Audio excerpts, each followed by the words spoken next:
Mukama yeebazibwe omulungi ziza okuba nga nziramu ebirooto byamwe mwatadde mu komenti. Nze Brother Steven nibagita Chosen Generation. Tusabe tutandikirewo. Mukama tukwebaza olwakadde kano k'otuwadde, tukola omwoyo mutukuvu, jangu omwoyo wa Mukama, jangu otukulembere, omwoyo w'amagezi, omwoyo w'okumanya, omwoyo w'okutegeera, omwoyo w'okubikkulya tukoola, jangu ngenda kuvunula ebirooto bino, jangu gwe babivunula mu Yesu Kristo Mwana wa Katonda musabidde. Amiina. Waliwo yambuzizza ekibuuzo nti bane nali manyi oli bulaaza mu Katoliki, bane ndi mulokole. Ndi mulokole siri mu Katoliki ab'emikwano. Anti ba brother abamanyi balokole, bane ndi brother wammwe era so ayinaita Brother Steven, ndi brother wammwe. Wagala kunneegaana. Mukama yeebazibwe nnyo. Okay, praise God brother, kitegeeza ki okuloota nga oli akatogo ka muwogo naye nabadde ndya ne sister wange omuto kyokka yafa. Abaana nga baloota obutogo wadde mba muwoomerwa mu kirooto naye akatogo tekaba kalungi kuloota mukwano gwange. Okay? Yes, akatogo tekaba kalungi. Most of the times Mukama Katonda bakulaga olina engeri w'otabulatabula ebintu. Sometimes abamu temanyi kusaba musindika esaali ziti disorganized.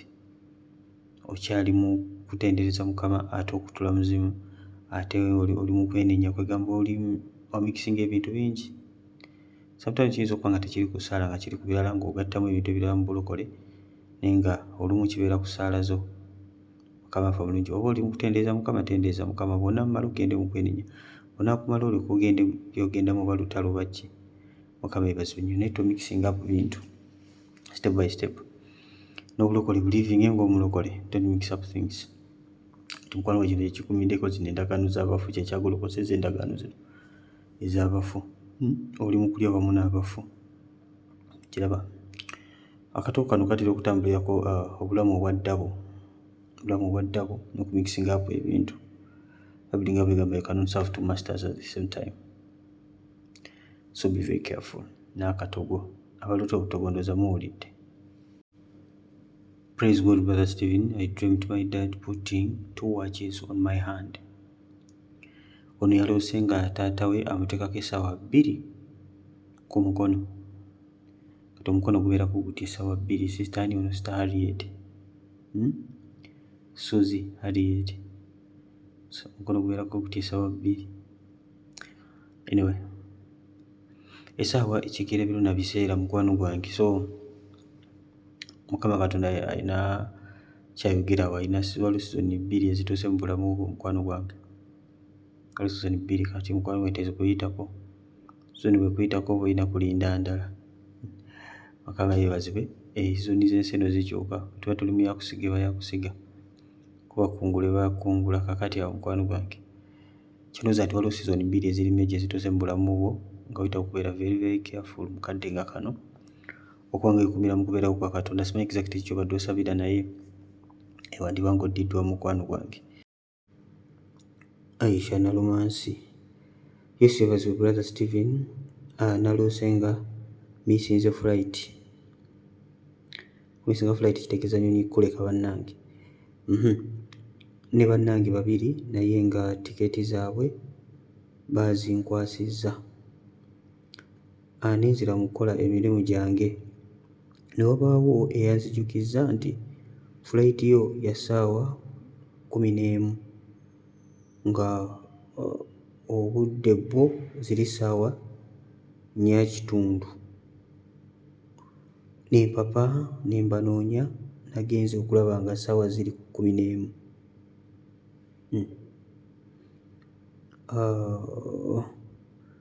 Zennyini ne mbagamba nga tebafaayo.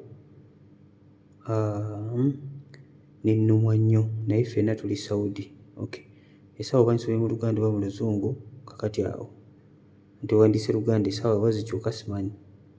Naye kyonna kisigala kye kimu, makulu g'ekirooto ge gamu. Now, ennyonyi okukuleka mulina okwegendereza ekirooto kino. Tekitegeeza sometimes kuyitibwa kwa magenda wadde ng'ennyonyi ekiikira magenda. Okay? Ennyonyi okukuleka oba ng'egenda kuleka mu kirooto, beera very careful. Ekisooka ddala ky'olina okukebera bwe budde bwo obw'okusaba. Bw'oba ng'ekirooto kino kiroose mu ssaawa z'olina okuba ng'ozuukuka okusaba nga bw'okirootedde nga naawe obadde olabira ddala weebuzaabuza mu ssaawa z'okusaba manya mukwano gwange ekyo Mukama Katonda kyali mu kwogerako essaawa ze ez'okusaba. Okay, bwe ziba nga zirina kuba 11 n'oloota nga ennyonyi erina kuba essaawa 11 n'ekuleka, manya mukwano gwe Mukama Katonda ekyayogerako tewali kirala kyonna. Amagendo gaba gagenda kuyitako lwakubanga tozuuka kusaba. Obudde bw'okusaba oli mu kwebuzaabuza, oli mu kwebikkabikka blanketi. Yeebaza omulungi. Oli mu kwebikka blanketi owoomereza n'ogenda okuwulira ng'oloota ekirooto nga kino n'ogamba oba Mukama agamba ki? Ekyennyini ky'agamba, ssaawa z'okusaba zituuse z'okkuka. Amagendo gagenda kuyitako, oli mu tulo. Mukama yeebazibwe. Abamu oloota ng'olaba oli mu mboozi ssaawa za oba olina w'otudde ku airport, naddala abatambuddeko, Mukama ekyo tekinaso kikwesa.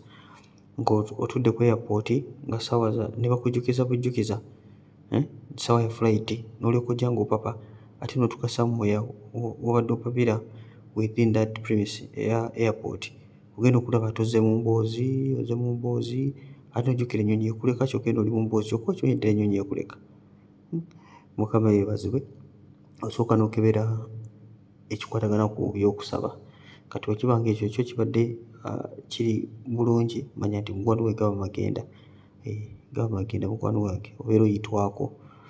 So naye nga kino kyo most of the time kibeera kireeted ku kusaba, essaawa z'okusaba ezo. Ennyonyi ekuleka oli mu tulo weebisse blanketi. Kyetegeeza ku magenda g'okkuleka so okubanga mukwano gwange obadde olina by'oliko naye nga mu butuufu ogenda kuyitwako. Mukama yeebazibwe olwa butabeera serious, butabeera serious. N'abalala bangi bwe bato, bano bakwano babiri bewalabye. So simanyi naye nga kye ndowooza nti mwetaaga okwongera okubeera serious naddala mu nsonga z'okusaba. Omuntu ayinza okubuuza lwaki Mukama Katonda aba akozesa nnyonyi, lwaki takozesa mmotoka? Ebiseera ebisinga emmotoka yali esobola okukulindako naye ennyonyi weegenda eba egenze. Kati akadde mukwano gwange akakuleka, obudde bw'okusaba bwe buyitako oba bugenze, Katonda aba akusuubira, bw'okola appointment ne Katonda mu nsi mwe teri byakusaaga. Ebyokusaaga biri wano ku nsi, mu nsi mwe teri byakusaaga. Bw'olangira ekintu kyonna n'okidekeralinga n'ogamba ngenda kukola bwekyo, eggulu lyo liba serious. Ebyo by'olimu nti ate nabadde otulompulira tungi ebyo tebibeeramu. Dawudi Daniel bwe yalangira okusaba n'okusiiba, immediate Bayibuli egamba nti no, olunaku lwe wasala okweyombeka amaaso ga Katonda, ekiragiro ne kifuluma. Okitegeera? Ekiragiro ne kifuluma mu ggulu, naye waliwo amaanyi awo agaali galwana mpaka nga Daniel kye yali asabira kimutuuseko okumala ennaku 21. So kati gwe bw'otyo bw'oyitwako ne ziggwa nako. Tubeere serious abaana ba Katonda, tubeere serious. Ne bamuyise Irene ndowooza. Madrini agamba Brother Stephen, ndoota nnyo nga nsenya enku naye simanyi kye kitegeeza. Nja kulifalinga ku vidiyo yange gye nakola. Genda otypinge mu YouTube channel okuloota enku kitegeeza ki by Brother Stephen, ojja kuba ng'ofuna vidiyo edited bulungi. Esinga nabagambye nti oloota ekintu kyonna so ogenda onoonye ku YouTube. Yes.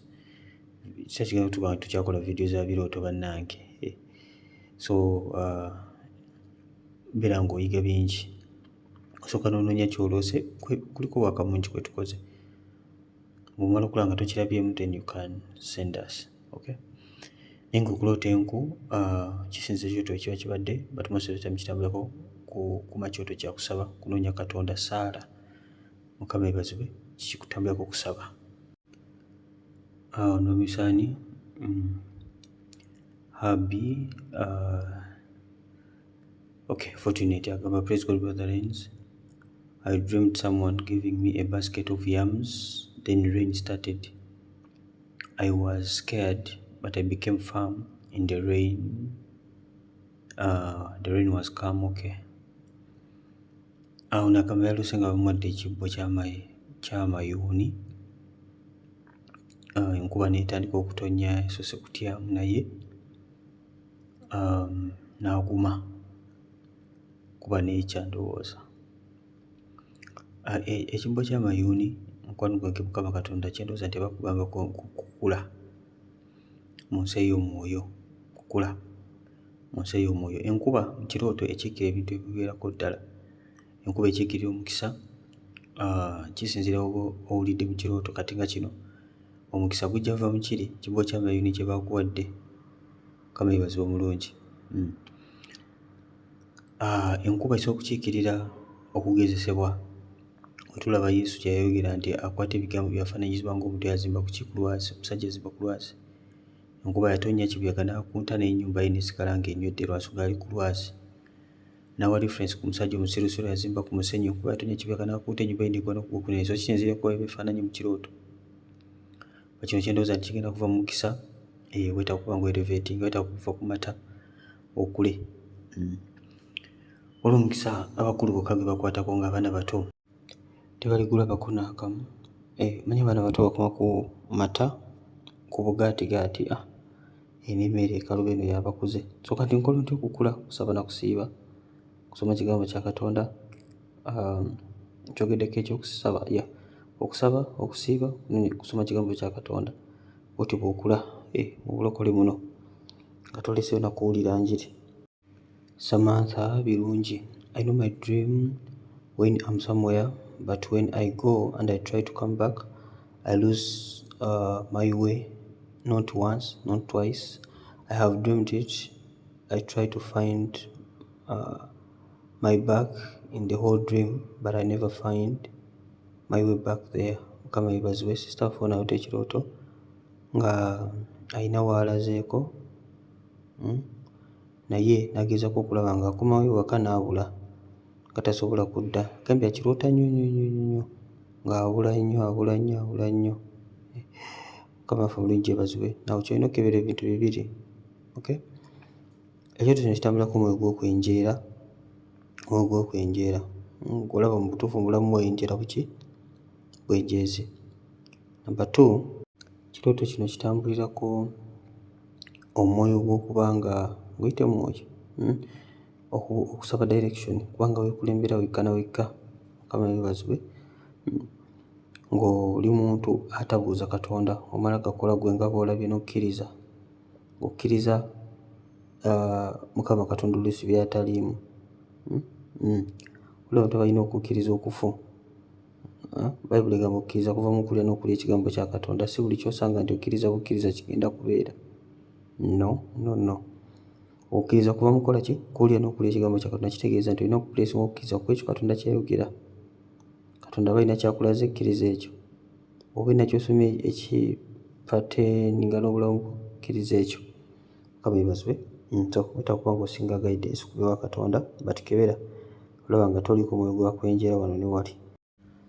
Praise God, brother. I had a dream about sitting in a car while driving, and another one is that I got 500,000 for 2 times.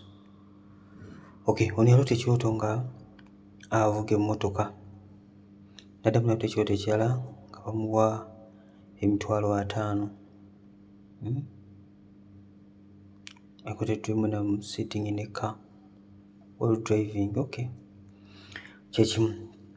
Abuuza kitegeeza ki? Okuvuga emmotoka kisinziira engeri ogivuga otya. Okay. Ojja kudda ku video yange gye nakolayo okuba nga okuloota ng'ovuga emmotoka. Ojja kulaba erimu ebyokuyiga bingi. Mu ngeri yonna gy'ovuga emmotoka bina nabyogerako. Bingi so abyogera wano kweno particular video. Naye okuvuga emmotoka kitambulirako magenda. So engeri emmotoka gy'oba ogivugamu, speed kwetambulira, buli kimu kyonna ge amakulu g'ekirooto kyo nga kiba kya times ku magendo oba buweereza. Then kino $5,000 kwepresentinga mukisa mukwano gwange. Kino kubeera mukisa 2 times kubeera mukisa. Natulinda Anita. Praise God, Brother Stephen. I dreamt Pastor Tom giving me 3 eggs, but inside the eggs there are chicks, and I told him I will take care of the chicks. Then he went. Stephen aseka. Yalesinga musumba muwa amagi naye nga amagi galimu obwana. N'agamba musumba obwana nja kulabirira obw'enkoko oba babadde bwa nkoko oba bwa mbaata.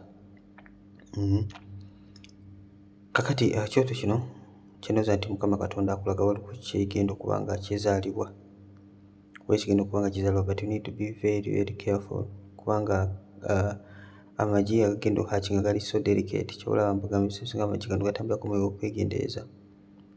Ekintu kyonna nga kitandika mu bulamu bwo kyangu kyakufa okusinga already ekiriwo established, kubanga ekiriwo established oba okimanyiko bingi. Mukama yebazibwe. So birooto bingi nnyo ebifa mu ntandikwa, bingi nnyo nnyo nnyo nnyo. Ne dream killers bangi nnyo abasiba ebirooto. Mujjukira bungi kyatuka mu Uganda ffe Yusuf. Anyway, just be careful. Simanyi exactly Mukama kyagenda kukola, ne be very very careful and watchful. Oba olina kyosabira, be very careful. Ogenda kulaba Katonda naye beera mwegendeze, kumide maaso ga Katonda. Praise God, brother Stephen. Naloota nga sister wange andongoosa nviiri hair. Nindaba nga gulinga omuddo. Muganda wange kwe kuŋŋamba mbunvi white hair. 2.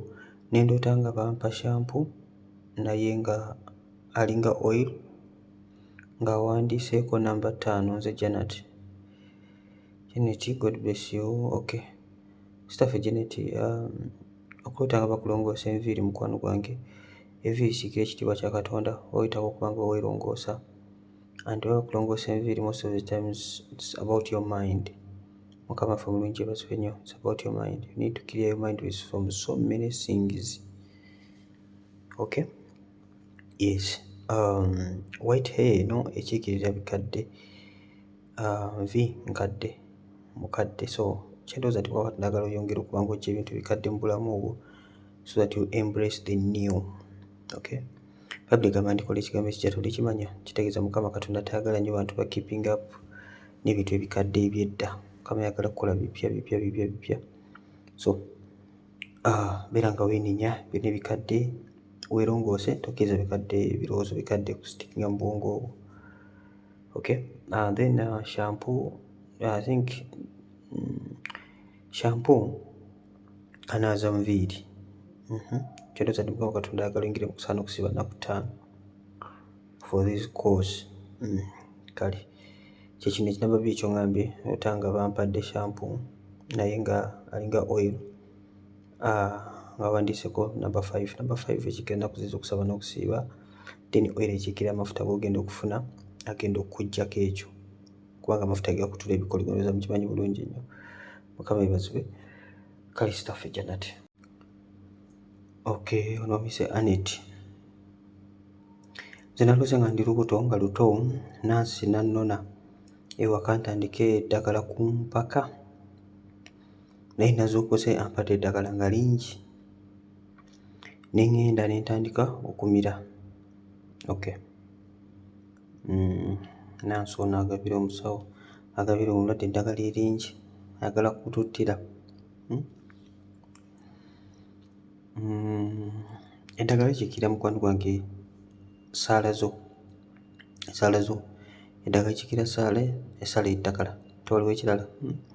Esala eddagala, omusawo ye Yesu yagaba eddagala.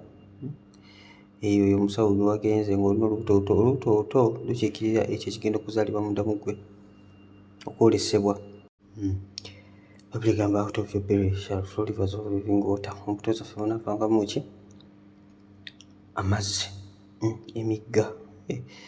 Mukama yebazibwe nnyo. Anyway, kola Mukama Katonda kyagala okukola kikyali wansi nnyo, so weetaaga okusaba ennyo. Weetaaga okusaba ennyo mukwano gwange, noonya nnyo Yesu. Gye eddagala lingi lye wafunye, ate ojja munoonyayo ku mpaka, kuba balikwadde ku mpaka. Ojja kubikola mu linnya lya Yesu. Praise God, Chosen Generation. Naloose ekisajja ekiddugavu nga kinyiize nnyo, ne kisuulira ebbaaga yange, ne kikasukira ebbaaga yo. Ekisajja ekiddugavu nga kinyiize nnyo, kuba kitekinyiiga. Anyway, kyekisajja kyolaba ekiddugavu ekinyiize, ogwo kuzimu, egyo myoyo mibi, dayimooni. Mukama yeebazibwe nnyo. Kakati kirabika ensawo ye ekizitooweredde, oli sala z'obadde osindika. Mukama yeebazibwe.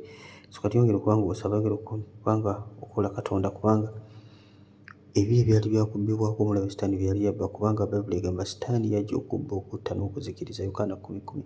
Ne Yesu yajja ffe tube n'obuki n'obulamu and life in abundance, kyandiko kitebe kigamba. So mukwano gwe kuno kuba kuddizibwa, ino restoration, kuddizibwa ebyo omulabe Sitaani bye yanyaga. Bantu bangi byo ebyakwatibwa tebinaba baddizibwa. So twebaza Katonda ku lulwo. Kiri kyo kiddugavu ekinyiivu tokifaako, kyongeremu fire.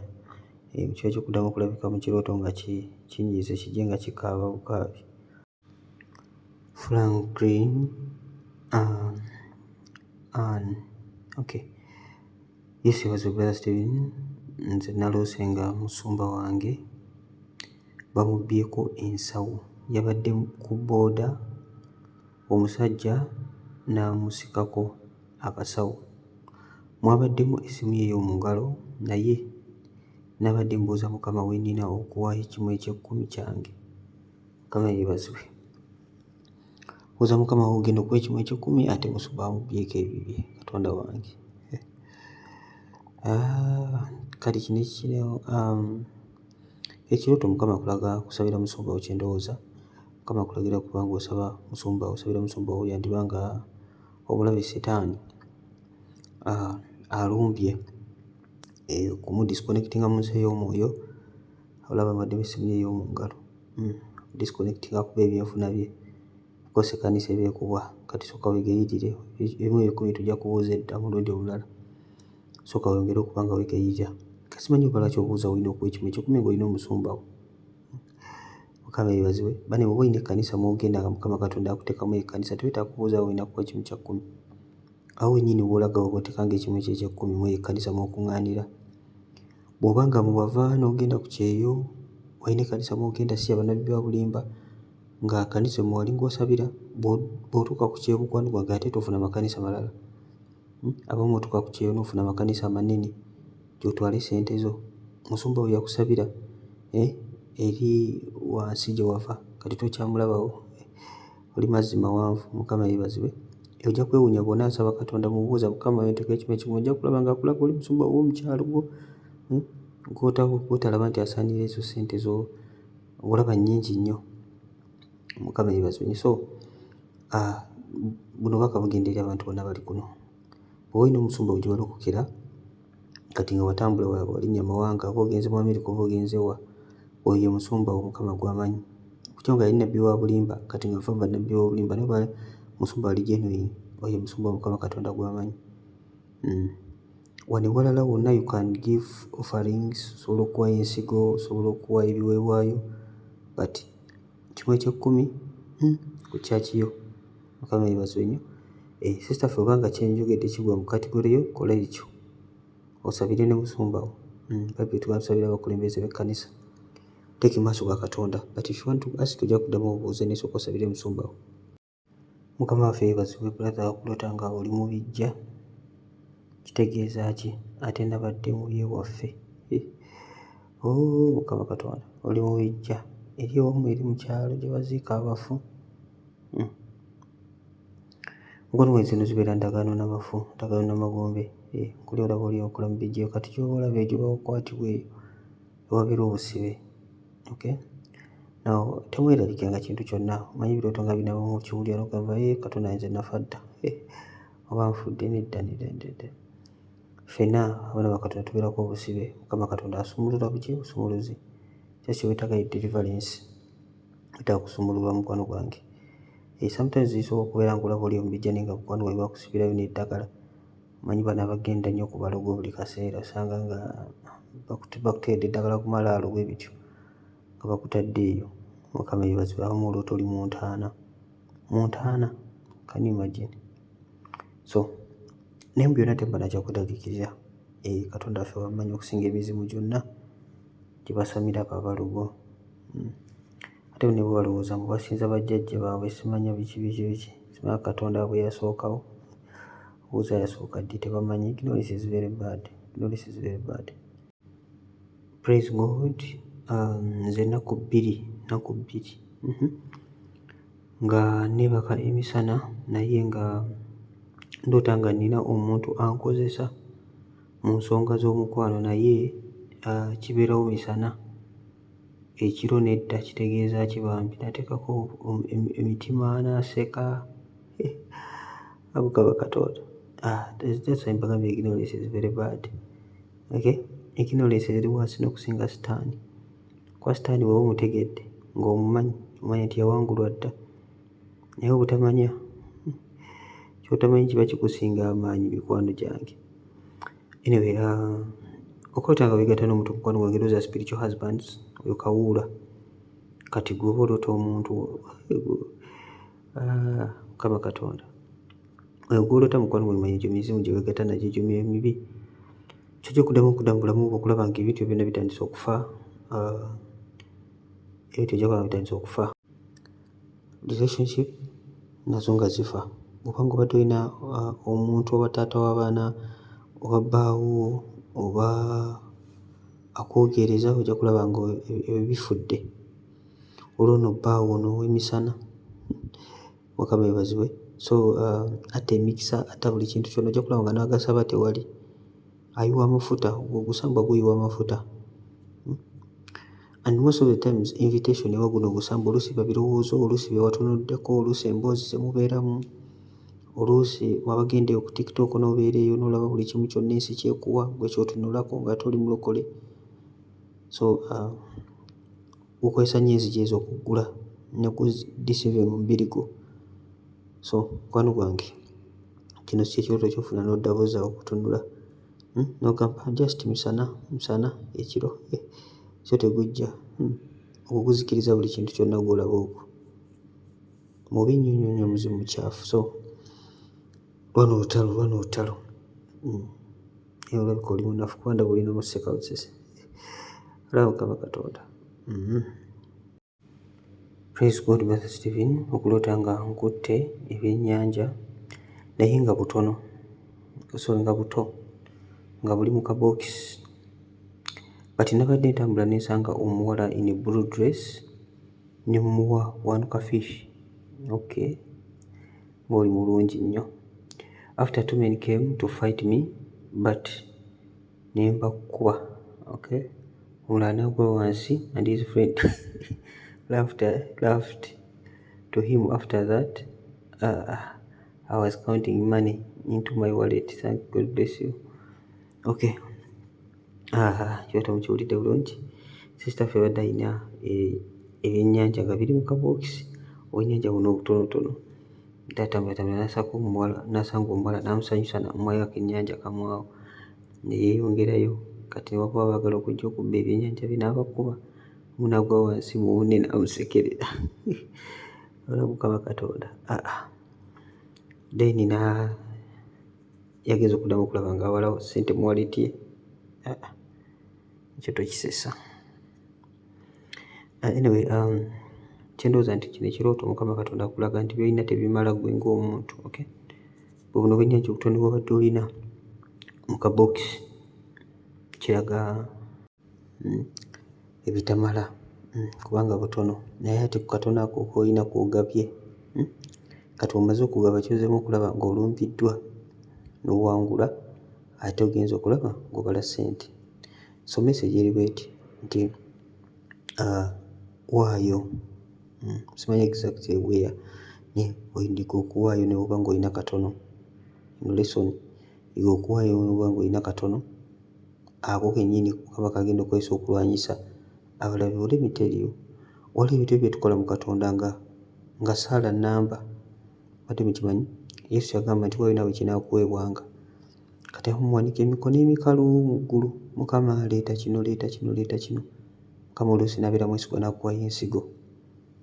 Alabe gwentudu n'ogirya yonna n'owanika emikono emirala emikalu. Babuli egamba mweterekere eby'obugagga mu ggulu ewatali nnyenje, ewatali mubbi.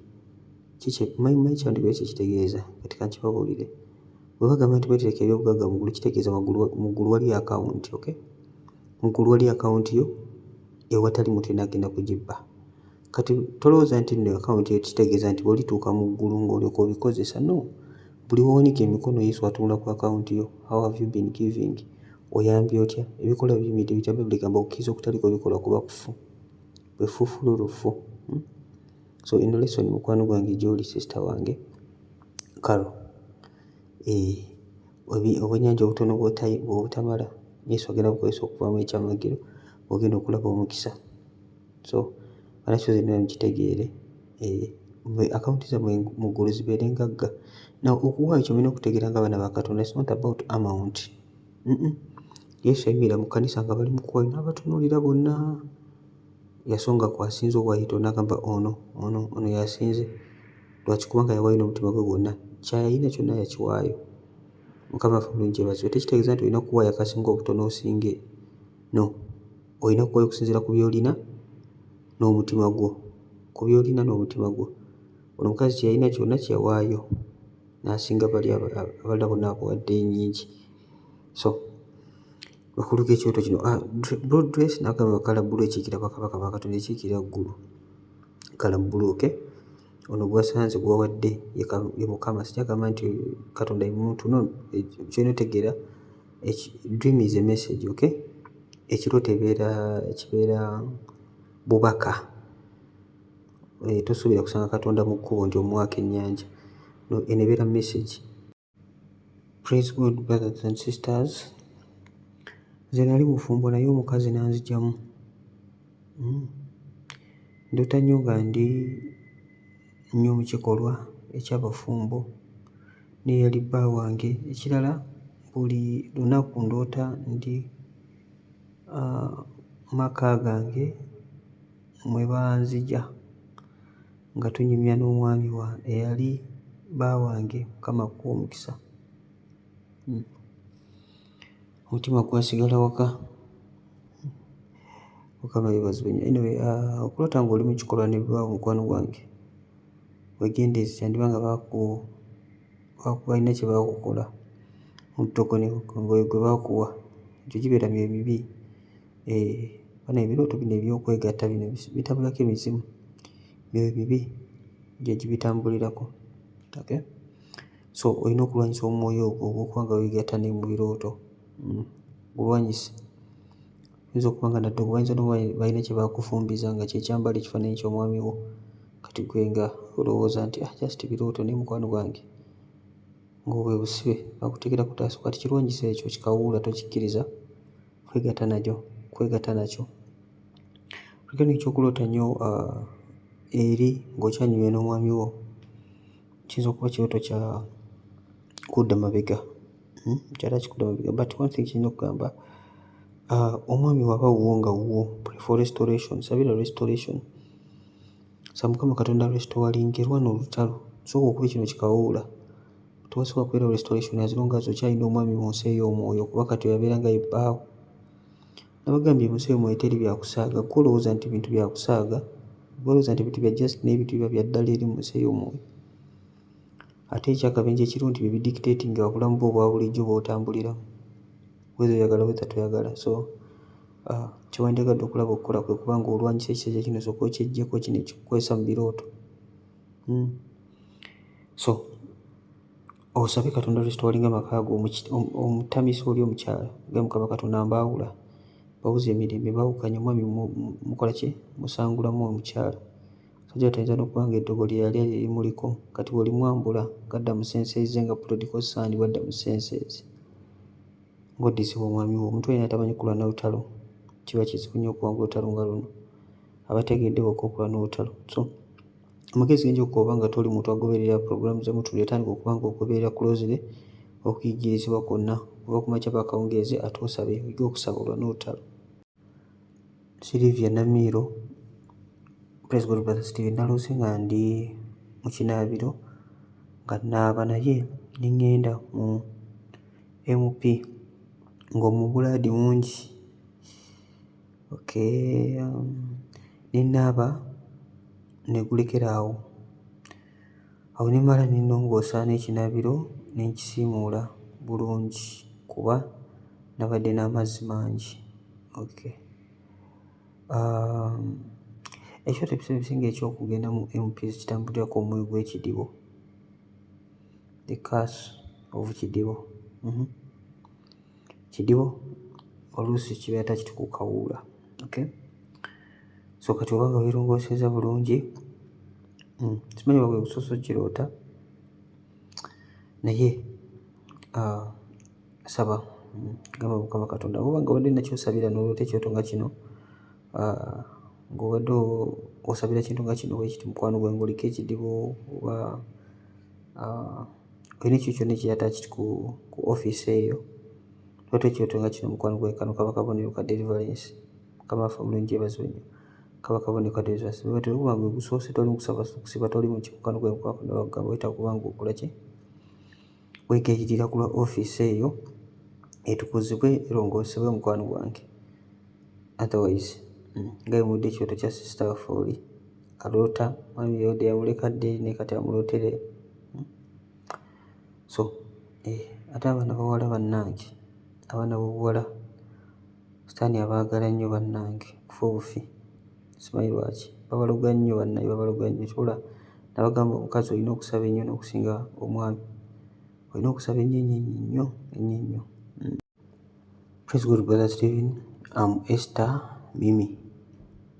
Okuloota nga enkoko enjeru nga bagisaze akabina enjeru erina akabina naye nga namu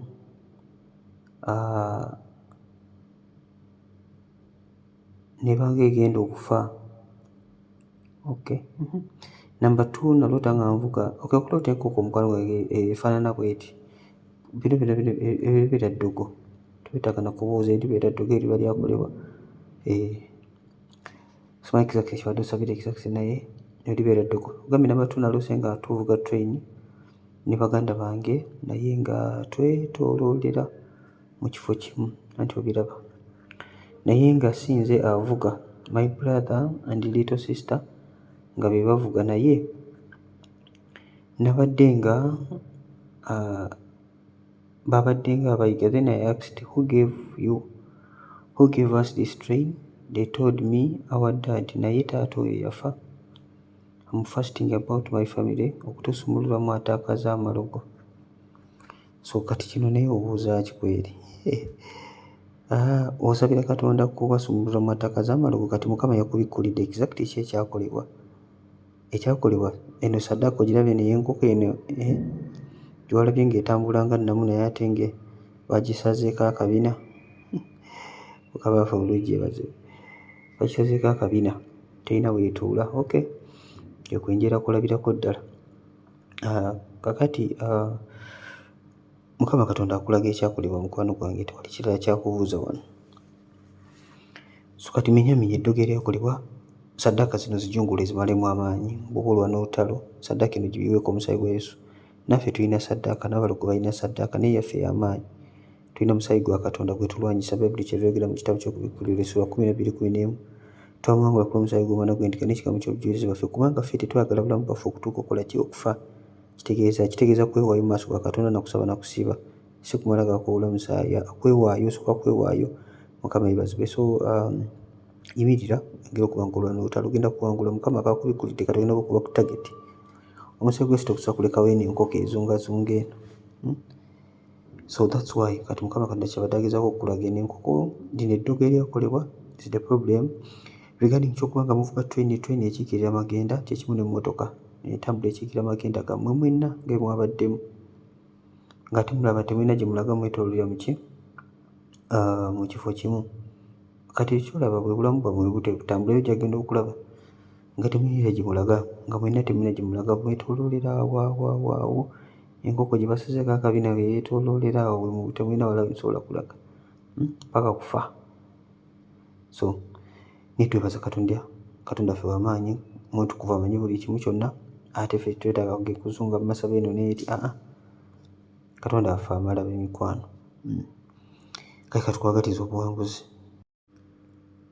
Praise the Lord brother Stephen. Okuloota nga ofumbye obushera n'amandaazi n'obigabira abantu, naye mwabaddeko brother nga n'abaana abato, kitegeeza ki? Mukama akuwa omukisa. Yani ono sister ime.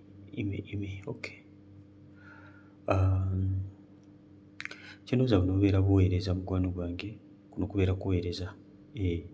Nakoze vidiyo ekwatagana ku baana, genda ogirabe, ojja kulaba. nabyogeddeko bino byonna. Gwaloota abaana genda ononye kuloota abaana kitegeeza ki? Steve ojja kufuna vidiyo ey'embuto naye nagimaliriza, so genda naye n'oyigiramu ddala bingi. Mukama yeebazibwe. Nabagambye oba tonnaba kuteeka wano kirooto kyo, sooka ogende osaakinge omale okulaba nga vidiyo esinga tuze tuzikola, so ojja kukanga byonna tutuse nga tumaliriza buli kimu. So okusooka n'ogenda n'okebera n'olaba, ojja kuba ng'oyiga bingi. Vaali Praise God Brother Stephen, naloose nga neetisse emigugu nga nkulembedde abantu bangi nga nabo beetisse. Ne mpulira eddoboozi nga liŋŋamba totya. Kati mu kutambula ne nsanga eggana ly'ente ne nziyitamu nga nkulembedde. Nabadde nga nva mu kiwonvu n'omugugu gwange naye brother na sister wange nga bawaga nti vaayo ojje waggulu. Mukama waffe omulungi yeebazibwe nnyo. N'emigugu gyo oligamba emigugu gyo gireete wa.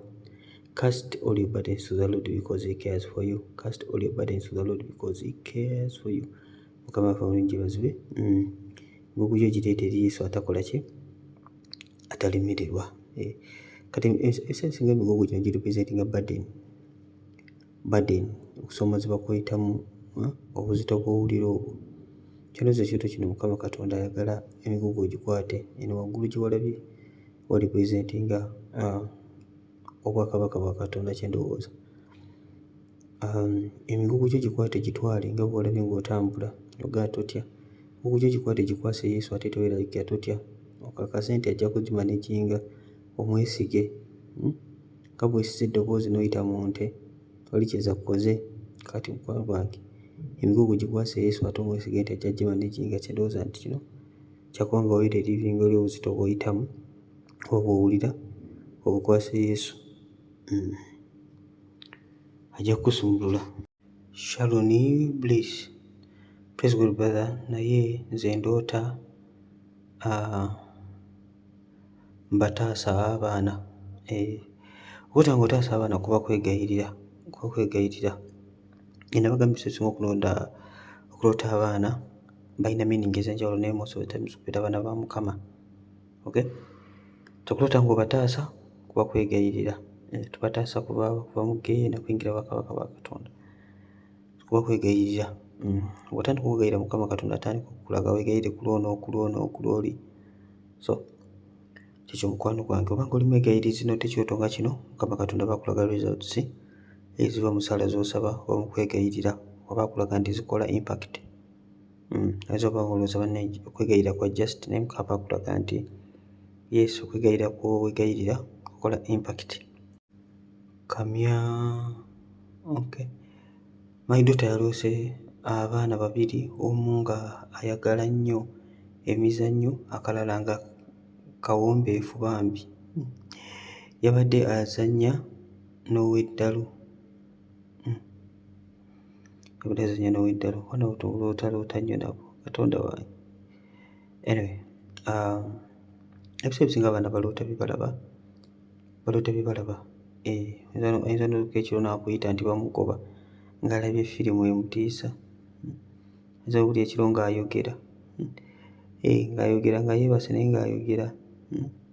Mukama yeebazibwe. So obwana buno ebirooto byabwe buli kimu tojja kitwala serious, but kino kiyinza oba kireflectinga ku mikwano, just in case kireflectinga ku mikwano gya hang up nagyo, so olina okubeera careful kubanga omuwakinga obutagenda mu mikwano mibi.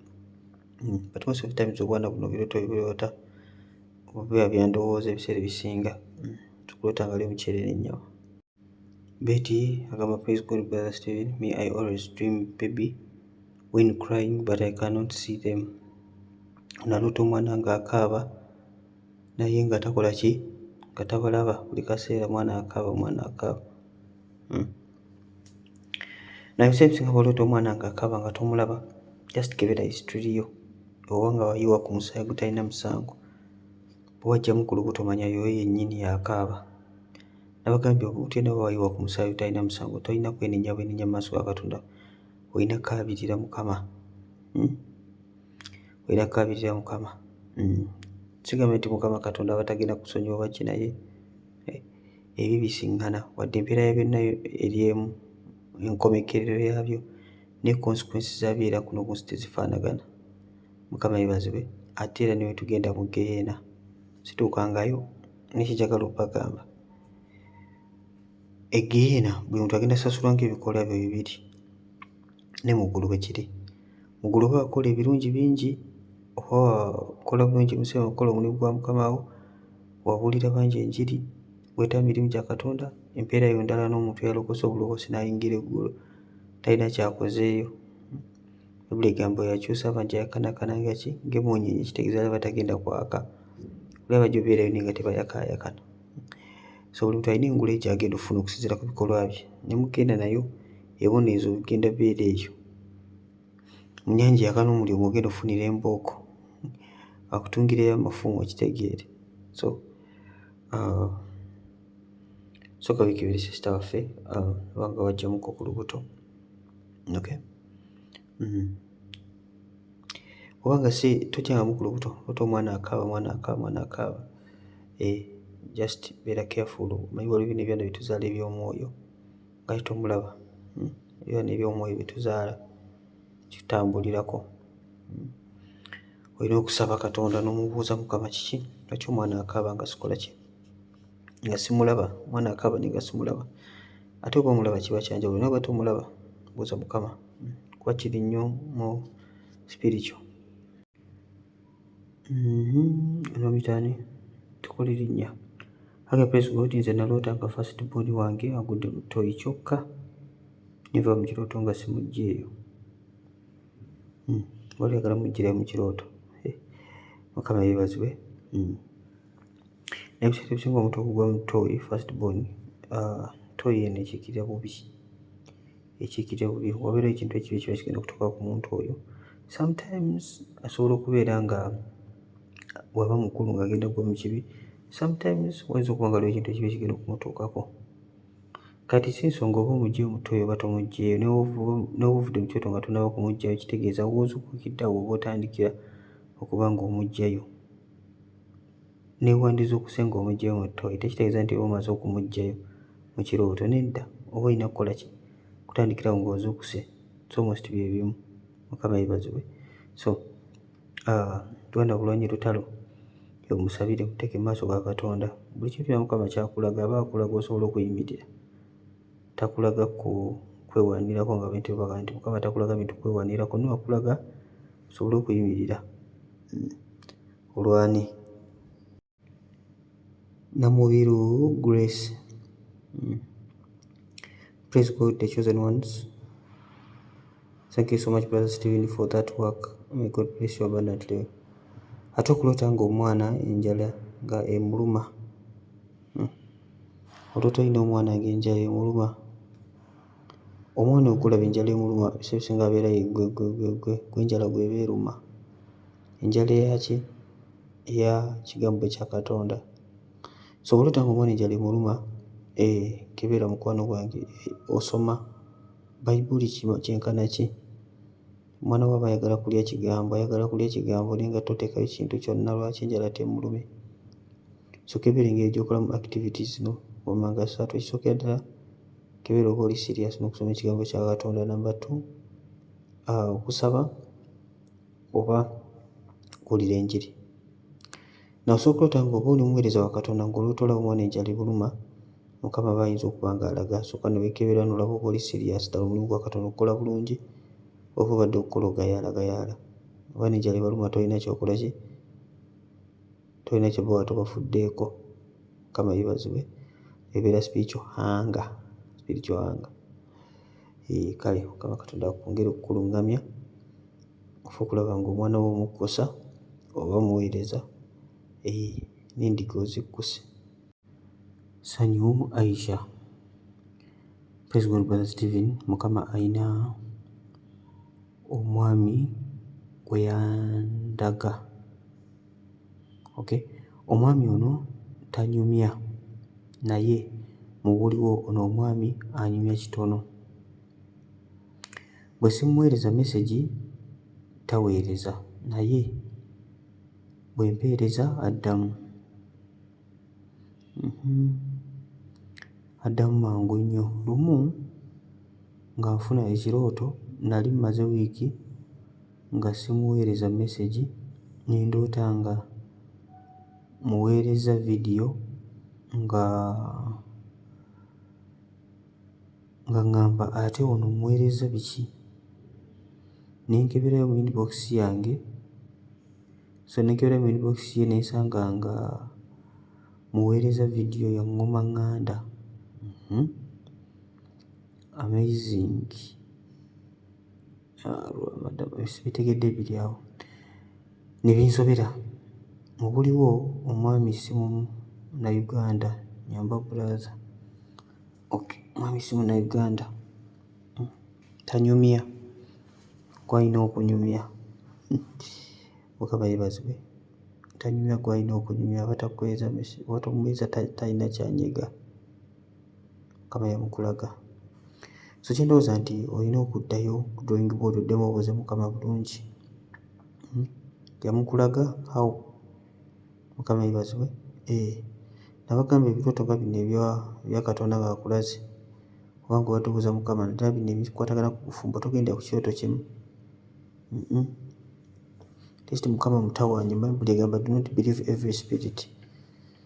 Naye tukole tutya? Tugamba tukemye emyoyo tumanye, kubanga emyoyo gikyamya mingi ate nga gimanifestinga nga kitangaala. Mukama yeebazibwe. So kino ekyoto eky'okumuweereza amazina ngoma eŋŋanda, ziti ngoma eŋŋanda ate si Munnayuganda, tabitegeera by'omuweereza, tabimanyi, tabawulira, tamanyi na bibaliko, alabula bibugologoosi. Mukama yeebazibwe. So ekyendowooza kiraga obutakwatagana, communication ng'era bw'ogiraba nga bw'osoose okututegeezaako nti bw'otamuweereza message taweereza. Mukama akulaga obuzibu obuliwo mu communication yammwe. Temukwatagana n'akamu, temukwatagana. Simanyi nti oba kulumbibwa oba just Mukama alaga temukwataganya, you're not meant to be together. Okay, so ojja kuddamu obuuza Katonda bulungi, omusabe n'akabonero. Abamu oluwulira omusajja waliwo gundi Uganda abamu peza wano, omusajja ali Nigeria, nze ndi Uganda. Kati oligenda otegeera nti Mukama si yayogera ng'oli Nigeria oli mu baana babiri ng'olulwana kudda Uganda. Bwana bwo obulese eri awulose annange. Mukama yeebazibwe. So tulinye nnyo okuluŋŋamizibwa Mukama okusingira ddala. Sitange bali kunoonya Mukama, so noonyeza ddala Katonda akuluŋŋamye. Magala Harriet agamba praise God brother Stephen. Naloota nga nnonda ssente. Mu kusooka nali ku mukolo ne nnonda 30,000 naye nga 1,000 ne mmala ne nfuluma ne ŋŋenda ne nnonda 2,000 n'olukumi naye nga nnyingi, kibaasa ne kijjula. Mukama yeebazibwe. Wandize okuse naffe n'otuwa ku ssente. Aba yeebazibwe nnyo. Anyway, esente mukisa.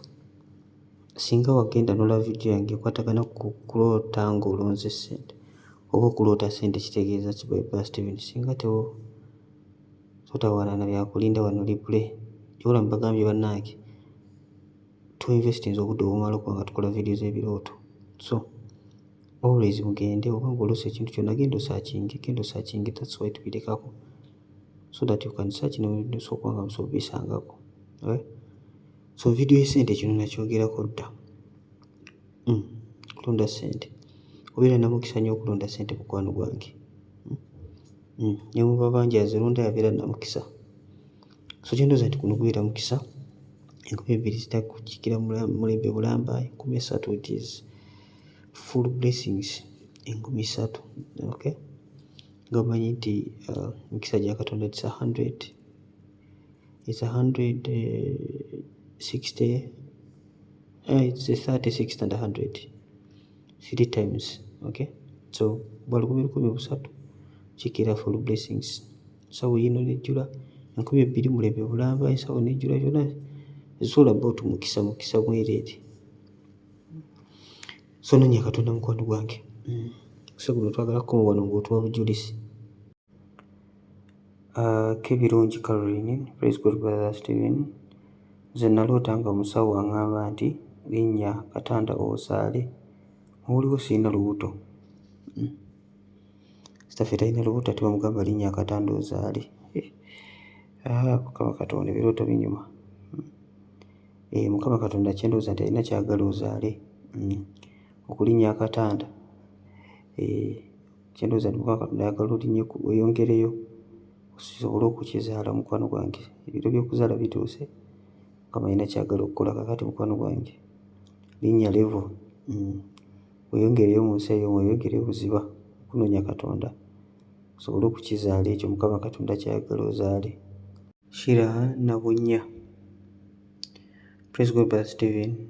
Nze naloose nga kyalidde mukwano gwange ne musanga nga agenda kufumba katogo ka muwogo n'ebijanjaalo, already nga ebijanjaalo biri ku ssigiri. Nze ne ntandika okumuwaatirako muwogo, zo yali tayagala mpaate, ne mulemerako. Naye ngenda okubejjulamu nga muvundu era ne tumusuula. Yali ayagala kugula muwogo omulala naye nga talina ssente. Nze nga nnyina ssente naye saamuwa. Nasaba awo omuntu omulala n'amuwaayo olw'ataano. Namuwa $50 oba olw'ataano. N'agamba ka ŋŋende nguleyo omusiike gwe mba ndya. Bambi tell me the meaning, God bless you. Okay. Omuwaayo olw'ataano. Oba nga tewaliwo typing error nga wamuwadde lw'ataano for sincerely speaking. Ekirooto kiba self explanatory. Tekiba tekiriiko nakwakubuuza, gugubeera mwoyo gwa bukodo. Esente wadde ozirina naye n'otamuwa, ne weefulafuula awo atalina, n'oyita omuntu omulala yaba amuwa naye yamuwadde lw'ataano. Yabadde alina okufumba emmere n'agenda alye muwogo omusiika nzannyuleko n'amazzi yeebake. Mukama yeebazibwe. Kakati sooka weekebere nno. Mukama tayagala bakodo. Mukama ayagala abantu abalina omutima omugabi, anti Bayibuli egamba God loves a cheerful giver. Okay? God loves a cheerful giver. Kitegeeza nti wemaleko ebyo byonna biwe, but wegabire abantu bonna, abanaku bangi mu nsi mu, tosobola bamalayo, naye at least olina okunoonya engeri ey'okuyamba mwesinga obulungi. Si lw'ataano. Nalwo nga nalwo si lulwo. So gunobeera mwoyo gwa bukodo. Mwoyo gwa bukodo muganda wange. Kisakye Farida. Kisakye Farida agamba ati praise Jesus Christ, good afternoon to you all. Nze naloose nga nzadde omwana omu. Again in the same dream ndaba nga nzadde abalongo. Ng'ozaala nnyo. Naye nga abaana abo sibalaba, just nga nkimanyi nti nzadde. Thanks. Okimanyi ozadde naye abaana tobalaba. Okay. Kati ogambye ose n'ozaala omwana omu, bw'oba nga omwana naye wamulabye, ekyo kiba kirala. Abalongo oba nga just in case bonna wasoose okuzaala omu n'abalongo bazadde naye nga bonna tobalaba. Mukwano ebibeera byana bya mwoyo ebyo. Ebisinga bibeera byana bya mwoyo, those are evil children. Tebabeera balungi nnyo abaana abo. Ebyana eby'omwoyo ab'omu biroota nnyo ebyana bino. Nabagamba ebyana bino byataakinga bano abaana bo ab'omu buliwo. So olina okubeera very careful. So bano abaana b'ozadde b'otalaba mukwano gwange okya bwokya. Okya bwokya. So mukwano gwange mperekereze bannaye kankomaawo. Bw'oba nga oli mupya ne bakiyita Chosen Generation, ze brother Stephen. Subscribinga koona kade. Message eno girayikinge. Bw'oba nga ikoze bulungi. Ekuwa tunaddamu olw'ekisa kya Katonda. Twadde Singles Conference yabadde eri mu gurupu yaffe ya WhatsApp. Twawedde nnyo omukisa, nabuweereza ku message, nkyabuweerezayo, nja kwongerayo n'obulala mpola mpola, ffenna tube nga tukolera wamu omulimu. Mukama yeebazibwe. N'obujulizi bwa muganda waffe Dwayne ndowooza bakoze bulungi. Kale mubeere bulungi ab'emikwano.